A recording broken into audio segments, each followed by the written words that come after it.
everyone, this is Warhawk Beyond 2040, bringing to you another edition of the Wrestling Discussion Series. And this is the success and failures of D-Generation X Part 5, which is also the fifth and final part, where I am going to be talking about the final DX run of Triple H and Shawn Michaels from August 2009 to March 2010. So, after many years of waging a very personal war and spilling bucket loads of blood, Triple H and Shawn Michaels reunited and reformed DX in June 2006 and feuded with Vince and Shane McMahon, The Big Show, The Spirit Squad, and Rated RKO, which, in my opinion, was without a doubt the best feud that DX ever had since reuniting. And it became menacingly personal. And unfortunately, that reunion run would be cut very abruptly when Triple H tore his right quad during a tag team title match against Rated RKO at New Year's Revolution 2007. So Triple H would be out of action for almost 8 months, leaving Shawn Michaels on his own to carry the DX torch as he continued to feud with Rated RKO, and he would eventually ditch the DX gimmick and revert back to being the Heartbreak Kid slash the Showstopper.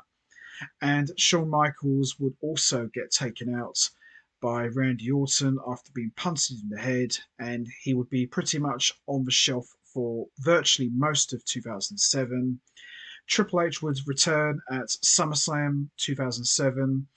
Shawn Michaels would return the night after No Mercy 2007.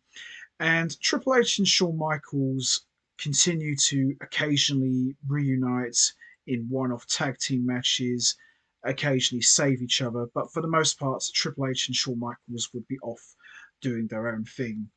And coming into 2009, Triple H would wage a menacingly personal war over the WWE title against Randy Orton, and Shawn Michaels would renew an old rivalry against The Undertaker and challenge his undefeated streak at WrestleMania 25, culminating in what many call, including myself, the greatest WrestleMania match of all time. But Shawn Michaels would come out on the losing end as The Undertaker would go to 17 and 0, and Shawn Michaels would take a hiatus from WWE, and Triple H would continue to wage war against Randy Orton and his legacy faction comprised of Cody Rhodes and Ted DiBiase Jr. So fast forward to August 2009, Triple H would reach out to Shawn Michaels, asking him to come back to WWE and reform DX to take on Legacy. And we would be seeing Shawn Michaels working as a chef in the kitchen after not coming to grips with not being able to defeat The Undertaker at WrestleMania 25. So this would start the beginning of the final DX run for Triple H and Shawn Michaels. They would reunite and feud with Legacy, culminating in a fantastic match at SummerSlam 2009. So this was a great feud for DX. Legacy would come out of it very well.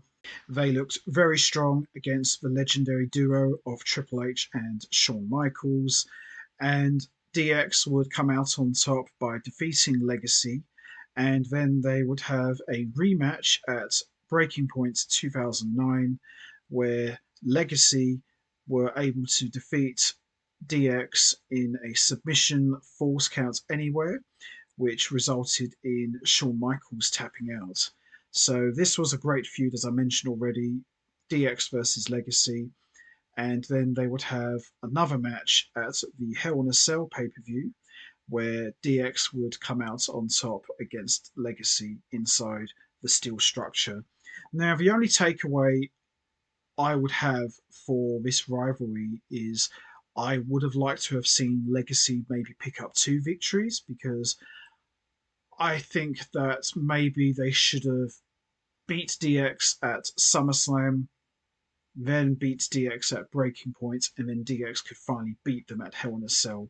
I think it would have done Ted DiBiase Jr. and Cody Rhodes a huge service if they were able to pick up two big wins over DX. But it is what it is. But I'm happy they were able to pick up at least one victory over DX. So after they were done with Legacy, DX would start to slowly tease a breakup as both DX members Triple H and Shawn Michaels were booked to face John Cena in a triple threat match at Survivor Series 2009 for the WWE title. And I thought, okay, this is probably where we're going to end DX here because both Triple H and Shawn Michaels want to be WWE champion, and we've seen these two wage war over the title in the past. So this is probably where we'll see the meltdown and implosion for DX occur.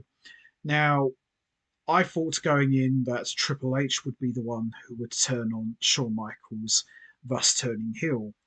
And DX, throughout the build up, assured everyone, don't worry, we're going to be on the same page. It doesn't matter who wins the title as long as it comes into DX. So, as soon as the bell rung, Shawn Michaels shocked everybody, including myself and my best friend, when he delivered sweet chin music to Triple H, making John Cena and all of the fans completely lose their minds and their jaws dropped. And it looked like to me that Shawn Michaels was going to be the heel. He got a very good pop, and we basically saw Triple H and Shawn Michaels go at it, and it brought back epic memories of their violent and personal war from the Ruthless Aggression during 2002 to 2004. And unfortunately for both DX members, John Cena would retain the WWE title. And this is where things I thought were going to get very interesting. I thought the next night they were going to start feuding with each other, and this will probably culminate in maybe a match, maybe at WrestleMania or something. But instead, all we got was just some silly crap from Shawn Michaels saying, well, it was for the championship, and if you must know, I was actually aiming for Cena. So that pretty much got brushed under the carpet, and that was it. That was probably the last time we got to see Triple H and Shawn Michaels actually go at it. And it's the only time that the two DX co founders actually fought each other while still as DX. So that was kind of an unusual but welcome treat. So Shawn Michaels would make the announcements at the Slammy Awards in December, asking Undertaker for one more match at WrestleMania. And during this time, Triple H and Shawn Michaels would go on to defeat Chris Jericho and The Big Show for the tag team titles at TLC 2009, and this would mark the first and only time in their long history that Triple H and Shawn Michaels have ever won the tag team titles, which is quite interesting because in all the years that they have teamed up since the beginning, they have never won tag team gold, not even during their first run back in 1997 to 1998, which you think would have made the most sense, but they never did. But it was really nice to see DX finally win the tag team titles, and they will go on to hold the gold for almost 2 months.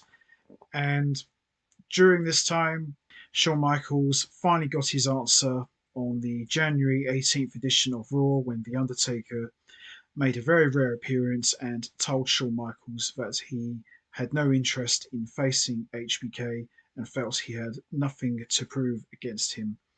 This just infuriated Shawn Michaels, and he was a man on a mission, determined to get one more match from The Undertaker, and he would enter himself into the Royal Rumble 2010 match where he was unsuccessful, and he was just pretty much crazed. He was determined to get one more shot against The Undertaker. And by this point, DX was pretty much on the back burner, really. They were still doing their DX stuff, but you could clearly see that Shawn Michaels' heart was just not in it anymore.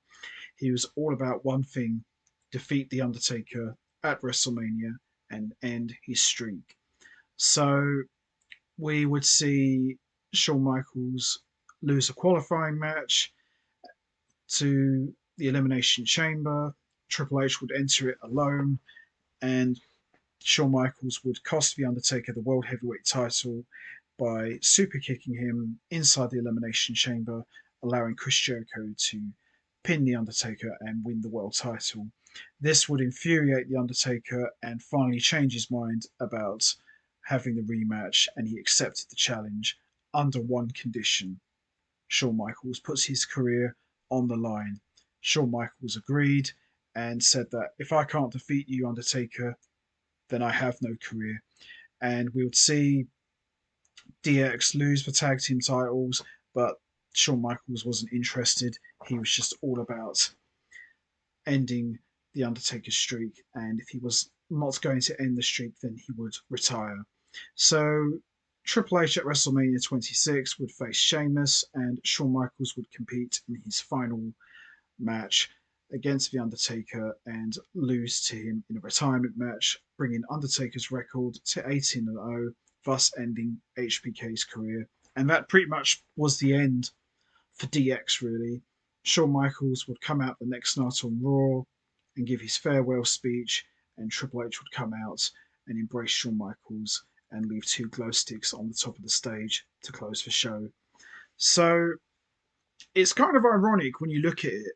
When DX first started back in August 1987, and it finished in 1988 in March when Shawn Michaels left to go on a hiatus, and then Triple H took over as the new leader of DX.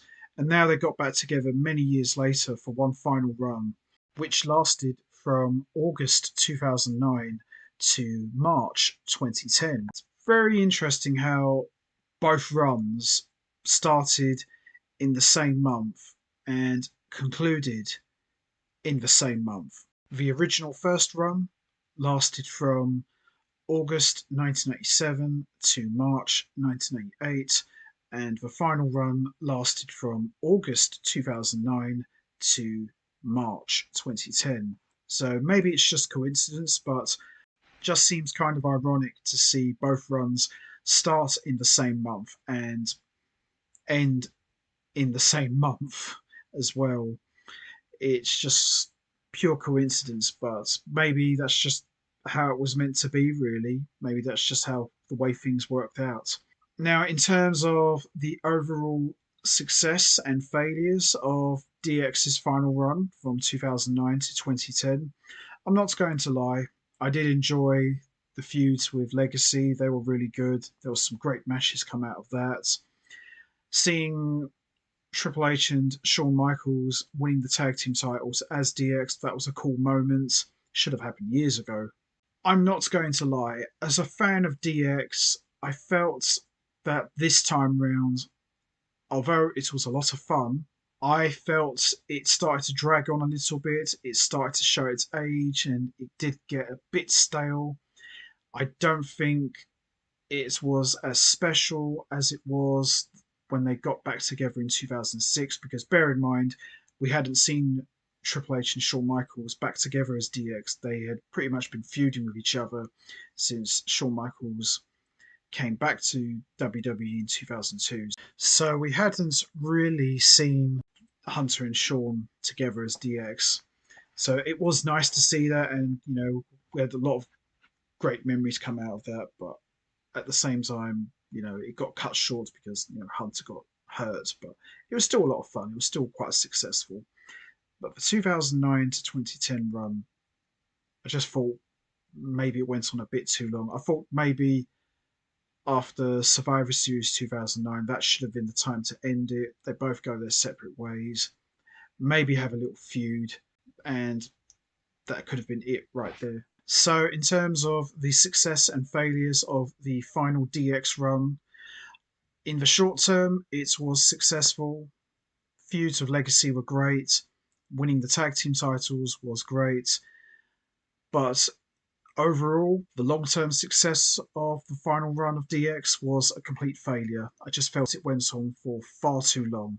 But this doesn't take away from the fact that altogether, DX probably is the most successful and most popular faction in wrestling history. But just the final run just wasn't that good. I just think it just went on a bit too long than it should have. Maybe it should have ended at Survivor Series 2009 when Shawn turned on Triple H in the triple threat match. I think that should have been the time to end it right there and then, but they didn't. So it is what it is. So that concludes the success and failures of D-Generation X. And that also brings the fifth and final part to a close. So after discussing all of the different runs and different periods of DX's history, from the original run from August 1997 to March 1998, to the second run from March 1998 to March 1999, to the reunion from October 1999 to August 2000, to the reunion of the original DX from June 2006 to January 2007, to the final run from August 2009 to March 2010. Altogether, I would say DX as a faction overall a complete success. Obviously their final run before Shawn retired wasn't that great, but doesn't take away from the fact that DX is and still is the most successful and popular faction of all time. So yeah, a complete success, I would say, in my honest opinion. I was a huge fan of DX from the beginning. I watched it all the way through, all the way to the very end, and I would say it was a complete success. I loved every second of it. Obviously, there were some periods I liked better than others, but anytime DX got together, you knew it was going to be fun and you knew it was going to be entertaining. Now, even after HBK retired, DX would still get together occasionally in non wrestling angles and one night only situations, but physically as a working unit, yeah, they were pretty much done after WrestleMania 26. But yeah, as I said, a complete success. So that's going to be it from me. I'm going to wrap this up now. What did you think of the final run of DX from August 2009 to March 2010? Do you look at it as a complete success or do you think it was a complete failure? What was your favourite moments from that period? Was it the legacy feuds? Was it DX winning the tag team titles? And also, what was your favourite period of DX's history? The original run from 1997 to 1988, or the second run from 1988 to 1999, or the third run from October 99 to August 2000, or the reunion run from 2006 to 2007, or the final run from 2009 to 2010. And who do you think was the better leader, Shawn Michaels or Triple H? You know what to do, guys. Hit the like button, hit the subscribe button, leave your thoughts and comments down below, and I will see all of you next time for another edition of the Wrestling Discussion Series. So until then, take care, everybody, and stay safe. And once again, as always, much appreciated. Thanks for listening. And if you're not down with that, then I've got two words for you.